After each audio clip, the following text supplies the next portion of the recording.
6 number, এটাও বলি একসাথে, বলেন আজকে থেকে যে কোনো পাপ পাহাড়ের মতো মনে করব। বলেন ইমানদার যে কোনো পাপ পাহাড়ের মতো মনে করে, পাপাচার যে কোনো পাপ মাসির মতো মনে করে। সবাই এদিকে তাকান, দেখেন এক ব্যক্তির জোহরের নামাজ ছুটে গেছে, আরেক ব্যক্তিরও জোহরের নামাজ ছুটে গেছে। কয়জন হইল? 2 জন।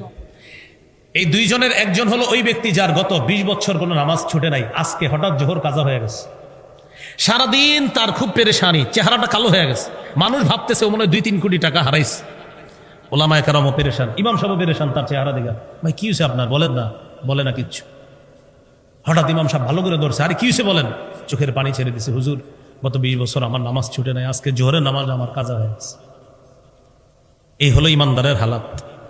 আরেকজন পাপাচার, তার অবস্থা হলো এই, তারে জিজ্ঞাসা করছেন তুমি জোহর বললা না? পড়ি নাই। কি হয়েছে? কালকে বলুন। কালকেও পড়ে নাই। কি বললা না? পড়ি নাই, কালকে বলুন। এইভাবে সে কোনো নামাজই পড়ে না। নামাজ পড়ো, কয় শুক্রবারের নামাজ পড়ো। শুক্রবারেও জুমা পড়ে না। তখন আপনাদের এলাকার কেউ জিজ্ঞাসা করেন ভাই তুমি তো জুমাও বললা না? পড়ি নাই, আগামী সপ্তাহে পড়ুন। অর্থাৎ তার কাছে নামাজ পড়া না পড়া এগুলো কোনো ব্যাপার না।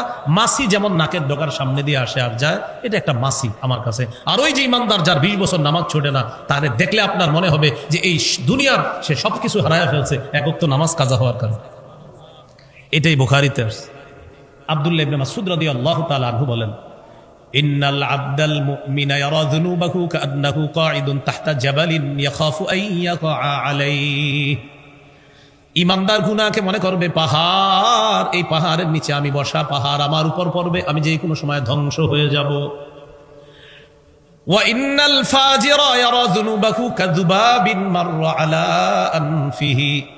পাপাচার গুনাহকে মনে করে মাছির মতো, মাছি নাকের ডগার সামনে দিয়ে যায় আর চলে আসে, কোনো ব্যাপার না। তাহলে ইমানদার গুনাহকে মনে করে বিশাল বড় পাহাড়, পাপাচার গুনাহকে মনে করে এটা একটা মাছি, এটা কোনো ব্যাপার না, ব্যাপার না। আল্লাহ আমাদেরকে বুঝার তৌফিক দান করেন। এগুলো আজকের 6 নাম্বার কথা।